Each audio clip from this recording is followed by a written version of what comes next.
रही है झोपड़ी और पूछते हैं खेत भी।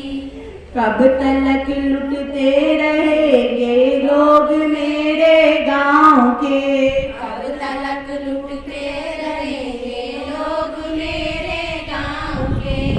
बिन लड़े कुछ भी यहाँ मिलता नहीं है जान, लड़े कुछ भी यहाँ मिलता नहीं है जान की मार से।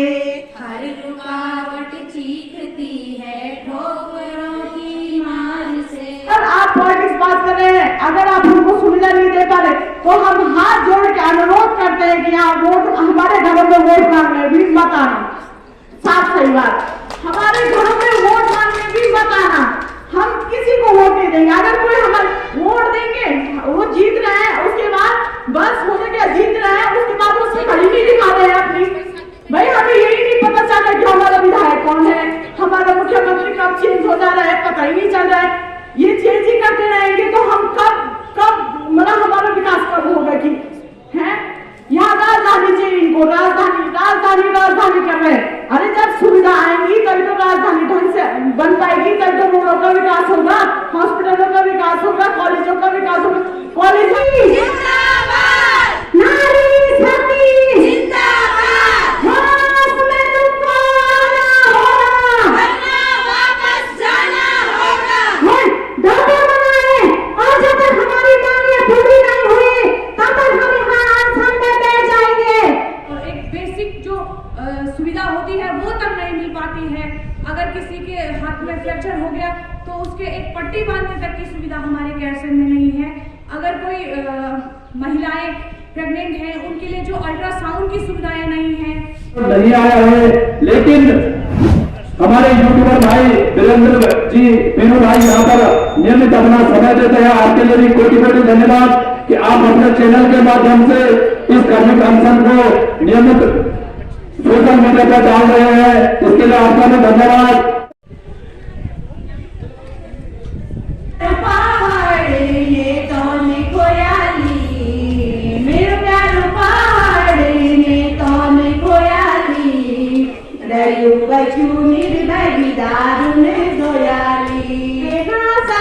बेरोजगार याने तोले कहाँ को सुख चैन छिनाली, याने तोले कहाँ को सुख चैन छिनाली। मेरे प्यारो पहाड़ ने तोले खोयाली, मेरे प्यारो पहाड़ ने तोले खोयाली।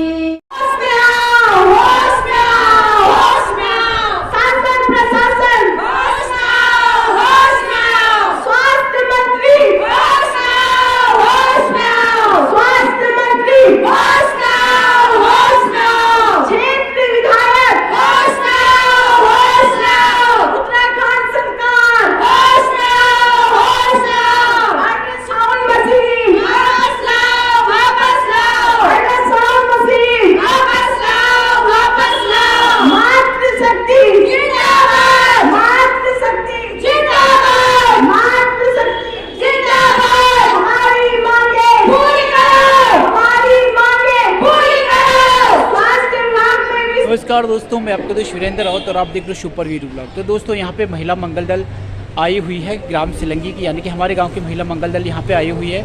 और यहाँ पे गैरसैंण की जो चिकित्सा व्यवस्था है, चिकित्सा व्यवस्था के खिलाफ यहाँ पे कार्मिक अनशन चल रहा है और काफ़ी टाइम से चल रहे हैं, लगभग 2 हफ्ते होने वाले हैं। और यहाँ पे हर दिन हर गांव की महिला मंगल दल यहाँ पे आ रही है और आज ग्राम सिलंगी की महिला मंगल दल यहाँ पे आ रही है। तो उत्तराखंड की ग्रीष्मकालीन राजधानी होने के बावजूद यहाँ पे स्वास्थ्य केंद्र के खिलाफ ज़बरदस्त नारेबाजी हो रही है, क्योंकि स्वास्थ्य की स्थिति यहाँ पे बहुत ख़त्म है। और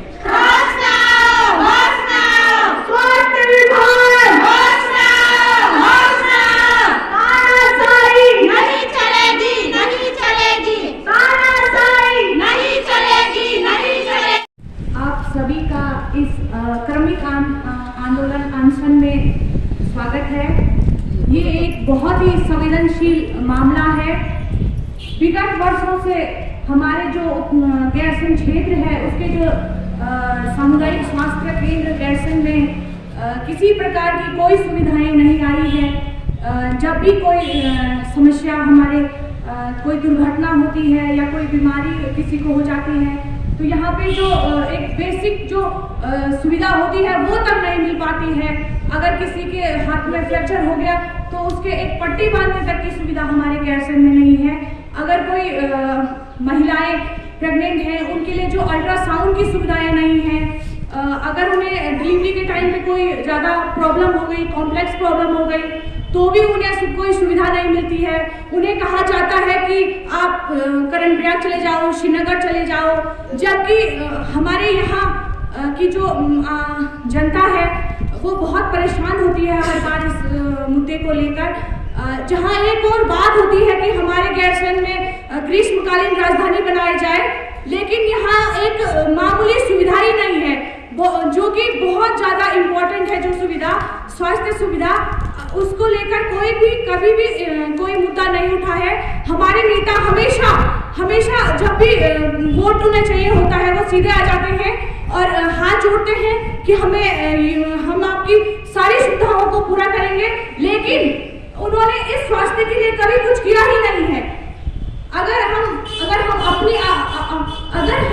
इस मामले को लेकर नहीं बोलेंगे तो जो नेता है उनके कानों में जूं तक रहने वाली नहीं है, वो कुछ करने वाले नहीं है।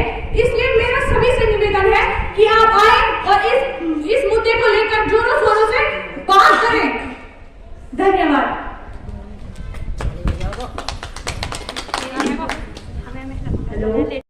हमारे बीच में हमारे बड़े भैया वीरेंद्र दमदा जी पहुंचे थे और यहाँ पर हमारे सिलंगी गांव वाले उपस्थित हैं और उन्होंने हमारे बीच में एक इतनी बड़ी बात कह दी कि ये अनपढ़ के बराबर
जागेगी, तब जाके इनको पता चलेगा कि क्या होता है किसी के साथ खेलने से। अरे यहाँ से अल्ट्रासाउंड के लिए इतने दूर जाना पड़ रहा है, खुद मैं गई हूँ, है यहाँ से जाना पड़ रहा है, फिर इतनी आप बता रहे हैं किसी को उल्टी की समस्या है, किसी को गाड़ी की टेंशन है, वो बच्चा तो उसके पेट में वैसे ही मर जाएगा, तो वो कैसे उसका लालन पोषण करते हैं। उस टाइम के लिए तो सरकार बोलती है कि बच्चे पढ़ाओ, बच्चों को बेटी पढ़ाओ बेटी बचाओ, पर कैसे पढ़ाओ कैसे बचाओ उस बच्चे को जब सुविधा ही नहीं है, सुविधा ही लाए ना तब जाके होगा। जैसे कि हाँ अब ऐसा लगता है उनको देखिए कि बस ये है, अब ये करेंगे हमारा उद्धार करेंगे, पर नहीं, वो वोट मांगने के टाइम पे ऐसे आते हैं जैसे कि मतलब जैसे होता है कि ये हमारा उद्धार कर देंगे, अभी ऐसे वादे करते हैं, बस वादे ही करते रहते हैं, वादे करते रहते हैं, उसके बाद वो अपनी शक्ल दिखाने के लिए तैयार ही नहीं है। भाई कम से कम हमको शक्ल ही दिखा दो, कोई नहीं, हमको शक्ल ही दिखा दो, हम बोलेंगे बस। पर यहाँ क्या है इस कैंसर में मुझे समझ नहीं आ रहा।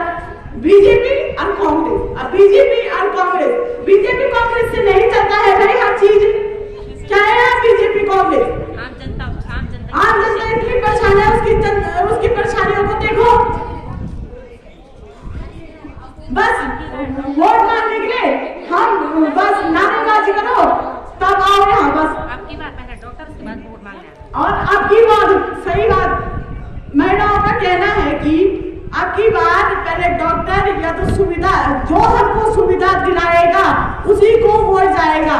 अगर जो अभी भी जागरूक नहीं हुए हैं, जो जनता जिनकी आंखें फूटी हैं, वो भी सुन ले कि आप उसको ही वोट देना जो हमारी परेशानियों को समझ सके, ना कि उसको दो जो यहाँ देखने भी नहीं आ रहा। भाई क्या फायदा उसका, बस जीतो और यहाँ से बस भाग जाओ। अरे कम से कम अपने क्षेत्र में देखने तो आओ कि ये महिला हम पागल थोड़ी हैं। अब जो यहाँ पर हम बैठे हैं, हर लोग बैठे हैं यहाँ पर, वो पागल नहीं है। हम अपनी क्लास में छोड़ के आए, कोई गौशाला छोड़ के आए, कोई अपने बच्चे को छोड़ के आए हैं, तो कम से कम 1 मिनट के लिए 1 मिनट का टाइम निकाल के यहाँ पर तो आओ। जनता बच्चे इतने बेरोजगार हो रहे हैं, पेपर लीक पे लीक कर रहे हैं, रद्द कर रहे हैं, ये पता नहीं अब कैसे कलयुग आ गया है। मुझे लग रहा कलयुग आ गया है, इसीलिए ऐसा हो रहा है। होती रहेगी तो यहाँ का विकास कभी नहीं होगा, मैं तो ये बोल रही हूँ। और यहाँ पर अगर आप पॉलिटिक्स बात कर रहे हैं, अगर आप हमको सुविधा नहीं दे पा रहे, तो हम हाथ जोड़ के अनुरोध करते हैं कि यहाँ वोट हमारे घरों में वोट मांगने भी मत आना। साफ सही बात, हमारे घरों में वोट मांगने भी मत आना, हम किसी को वोट नहीं देंगे। अगर कोई हमारे वोट देंगे, वो जीत रहे हैं, उसके बाद बस हो गया, जीत रहे हैं, उसके बाद वो शक्ल ही नहीं दिखा रहे हैं अपनी। भाई हमें यही नहीं पता चल रहा कि हमारा विधायक कौन है, हमारा मुख्यमंत्री कब चेंज हो जा रहा है, पता ही नहीं चल रहा है। ये चेंज ही करते रहेंगे तो हम कब मतलब हमारा विकास कब होगा कि है। यहाँ राजधानी चाहिए इनको, राजधानी कर रहे हैं। अरे जब सुविधा आएंगी तभी तो राजधानी ढंग से बन पाएगी, तभी तो रोडों का विकास होगा, हॉस्पिटलों का विकास होगा, कॉलेजों का विकास होगा। कॉलेज यहाँ से फरकंडे भेजा गया, फरकंडे इतनी दूर है कि वहां से कितनी समझ होती है बच्चों को। अरे ये मेन कैसे है, यहाँ लाओ कॉलेज को, हॉस्पिटल में जा रहे हैं, वो डिलीवरी पेशेंट आ रहे हैं और वो यहाँ से रिफर कर दे रहे हैं बाहर। जब यहाँ कुछ सुविधा ही नहीं है तो यहाँ रहने का क्या मतलब। और एक बात तो सही है, पर यहाँ वोट मांगने हमारे घर में मत आना। अगर आप हमारी समस्या को नहीं देख सकते तो आप ना वोट मांगने आना, ना हम आपको वोट देंगे। हम किसी को वोट नहीं देंगे जो हमारी समस्या समझेंगे। और हम अब सब जागरूक हो गए हैं जनता, क्योंकि पहले की तरह नहीं है कि आपने वोट मांगा, अब आप तो शक्ल ही नहीं दिखा रहे हैं। कहाँ है यहाँ की स्वास्थ्य समुदाय की वो अध्यक्ष कहाँ है? जब यहाँ थी तो उन्हें भी उधर भेजने का क्या मतलब था, क्योंकि यहाँ अरे महिलाओं को बहुत दिक्कत है, इसीलिए यहाँ पर अनशन पे बैठे हुए हैं। तो मेरे समझ दर्जा से अनुरोध है कि वे सभी यहाँ पर सहयोग दें अपना। दोस्तों, उत्तराखंड की ग्रीष्मकालीन राजधानी के होने के बावजूद भी गैरसैंण में स्वास्थ्य सुविधाएं जो है वो बिल्कुल ख़त्म हो चुकी है। यानी कि वहाँ पे अपनी जो मूलभूत सुविधाएं हैं, स्वास्थ्य सुविधाओं के लिए हर इंसान को वहाँ पे संघर्ष करना पड़ रहा है। और आज हमारे गांव सिलंगी की महिला मंगल दल वहाँ पे कार्मिक अनशन पर बैठी हुई थी और काफ़ी जोश था उनमें, और उनके जो विचार थे उन विचारों से हम भी सहमत हैं। उन्होंने साफ साफ कह दिया है कि आने वाले टाइम पे जब भी वोटिंग वगैरह होगी, इलेक्शन होंगे और हमारे घरों में जो वोट मांगने आएंगे, सबसे पहले हम उनसे यही सवाल कहेंगे कि उत्तराखंड की चिकित्सा व्यवस्था यानी कि गैरसैंण की चिकित्सा व्यवस्था में क्या सुधार हुआ है, क्या वो चीज़ें आई हुई है जिस पे हम लोग यहाँ पे अनशन पे बैठे हुए हैं। तो इस तरीके से काफ़ी मांग है और ज़बरदस्त उनमें जोश था और बहुत लोगों ने तारीफ़ की कि वाकई बहुत अच्छी एकता है, गैरसैंण सिलंगी गांव की एकता है और वो देखने को मिली है। महिलाओं में जो जोश था वो काफ़ी अच्छा था। कौन सी माताएं बहनें जब यहाँ पर परसों एक मुझे एकदम दिनांक तो याद नहीं है, लेकिन जो श्रीलंका से हमारी एक माता जी को जंगली भालू ने उनको आक्रमण किया था, यहाँ से रेफर होकर वो श्रीनगर को पहुंची हुई थी। अरे अगर यहाँ पर सुविधाएं अच्छी होती तो क्या यहाँ से उनको श्रीनगर जाना पड़ता या देहरादून जाना पड़ता? और धन्य है वो नेता जो चुनावी टाइम पे तो इतना लंबी जीवें लेके आते हैं और अपना इतने लंबे चौड़े भाषण देते हैं। चाहे आज गैरसैंण रो रहा है स्वास्थ्य को लेकर, आज गैरसैंण रो रहा है शिक्षा को लेकर, आज गैरसैंण रो रहा है। गैरसैंण प्रॉपर बाजार की बात करें तो यहाँ पर पीने लायक पानी नियमित रूप से नहीं आ पा रहा है। अरे स्वास्थ्य मंत्री जी, अगर आप ऐसा ही छलावा करते रहेंगे, क्या इसके बाद आपको क्या पुनरावृत्ति होगी कि आप इस गति पर दोबारा बैठे? लेकिन आप लोगों ने तो मकसद बना दिया है कि जब तक हमारा टाइम है इतना कमा लो कि आने वाले भविष्य की आप लोग चिंता है नहीं। आज हमारी मातृशक्ति ऐसे कर धरना पे बैठी हुई है, पोजीशन के लिए रो रहा है गैरसैंण की जनता, सर्जन के लिए रो रही है गैरसैंण की जनता, महिला रोग विशेषज्ञ के लिए रो रही है गैरसैंण की जनता। आखिर कब तक आप छलावा करते रहोगे? और सार करने वाली बात तो तब है कि जब गैरसैंण के स्थानीय नेता चुनने नेता यहाँ पर आते हैं और कहते हैं कि यह एक राजनीतिक मंच बना है, जबकि मैं कई बार बोल चुका हूं कि यह राजनीतिक मंच नहीं है। ना तो ये कांग्रेस पार्टी का मंच है, ना ये कोई भारतीय जनता पार्टी का मंच है, ना ये कोई आम आदमी पार्टी का मंच है। दोस्तों, ये मंच सिर्फ और सिर्फ जो ये कार्मिक अनशन का मंच लगा है, ये गैरसैंण की जो अनहोनी की जा रही है, ये उसके लिए मंच लगा है। मैं एक बार पूरा प्रणाम करना चाहूंगा अपनी महिला मंगल दल सिलंगी को कि आप आज इस कार्मिक अनशन के 14वें दिन में यहाँ पर आए हैं, और साथ साथ धन्यवाद करना चाहूंगा कि नियमित अपना समय देते हैं हमारे बड़े भाई आदरणीय श्री सोमन सिंह शाह जी, हमारे व्यापारी मंडल के कोषाध्यक्ष श्री मुकेश ढोलाल जी, हमारे बड़े भाई श्री काला जी, और यूट्यूब के माध्यम से बार बार हमको यहाँ पर इस मंच में, क्योंकि अभी तक यहाँ पर इस मंच में, इस कार्मिक अनशन के मंच में कोई पत्रकार बंधु नहीं आया है, लेकिन हमारे यूट्यूबर भाई वीरेंद्र जी, वीरू भाई यहाँ पर नियमित अपना समय देते हैं। आपके लिए भी कोटि धन्यवाद कि आप अपने चैनल के माध्यम से इस कार्मिक अनशन को नियमित सोशल मीडिया पर डाल रहे हैं, उसके लिए आपका भी धन्यवाद। और धन्यवाद करना चाहूंगा उस विकास ग्रुप का कि जो गैरसैंण के लिए हमेशा तत्पर रहते हैं, आदरणीय बड़े भाई श्री सुरेंद्र सिंह बिष्ट जी का, कि जब गैरसैंण की जनता को जब गैरसैंण की अनदेखी हुई है, आपने नियमित रूप से अपना सहयोग दिया है, इसके लिए आपका बहुत बहुत धन्यवाद। और इसी क्रम में उपकरण होते हैं, उनकी जो गैरसैंण के सामुदायिक स्वास्थ्य केंद्र में असुविधाएं हैं, उनको लेकर आंदोलन का आज 13 दिन चल रहा है। इनके अपने संगठन है जो कि इन चीजों से, इस तरह के जो हम लोग सुझाव देते हैं उन पे अमल करने से सरकार को रोक रहे हैं। और सरकार भी निश्चित तौर पर उनकी बात को ध्यान रहे, क्योंकि वो बहुत बड़े लोग हैं, बहुत पैसे वाले लोग हैं, उनका बहुत बड़ा दबाव जो है लॉबी उनकी पूरी काम कर रही है, जो पहाड़ों में डॉक्टर्स को आने से रोक रहे हैं।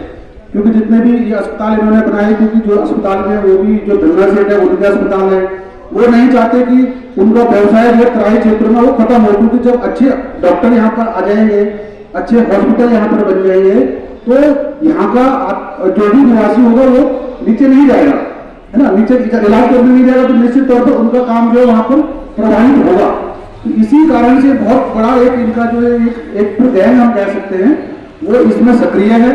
इसके लिए निश्चित तौर पर आप लोग बधाई के पात्र हैं कि आप लोग लगातार जो है इसमें जो है आंदोलन को बनाए रखे हैं और कृपा करेंगे। श्रीमती कविता, आप सभी लोगों का, जितने भी हमारी माता बहनें यहाँ पर है,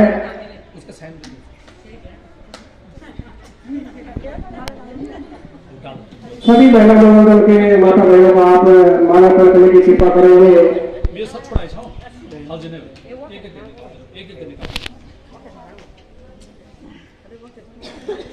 और मेरे समस्त क्षेत्र की जनता से अनुरोध है, कविता रावत जी, श्रीमती तिलोत्तमा जी, गीता देवी जी, तारा देवी जी, संगीता देवी जी, कविता देवी जी, धनली देवी जी, रेखा देवी जी, मीना देवी जी, आनंदी देवी जी, रेखा देवी जी, उर्वशी देवी जी, श्री धन सिंह शाह जी, श्रीमती सरोज शाह, वार्ड नंबर 4 सभासद कुमारी मंजू बिष्ट, श्री कुंवर सिंह पूर्णिया, श्री लक्ष्मण सिंह खत्री, श्री सुरेश लाल शाह, कोषाध्यक्ष व्यापार संघ गैर, गोविंद काला, श्रीमती पुष्पा देवी गुआरतल्ला, मुकेश हल्यार महामंत्री व्यापार संघ गैर, श्री अवतार सिंह कल्याण,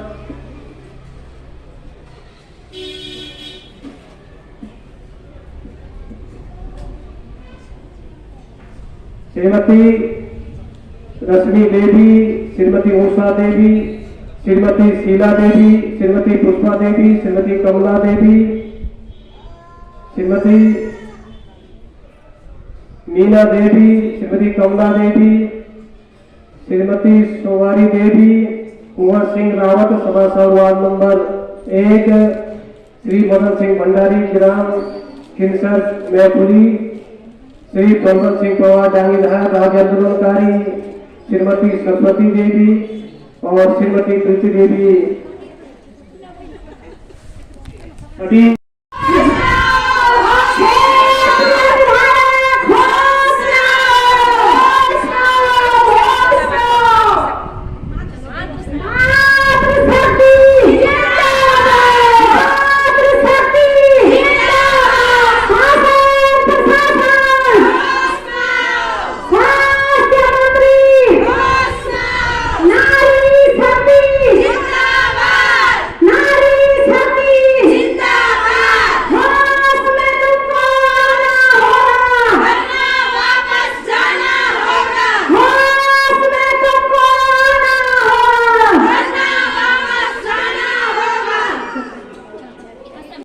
और गैरसैंण में जो कार्मिक अनशन हो रहा है वो लगभग 2 हफ्ते होने वाले हैं। हर गांव की महिला मंगल दल वहाँ पे हर दिन आ रही, यानी कि आज किसी गांव का है तो कल किसी और गांव की महिला मंगल दल वहाँ पे बैठती है।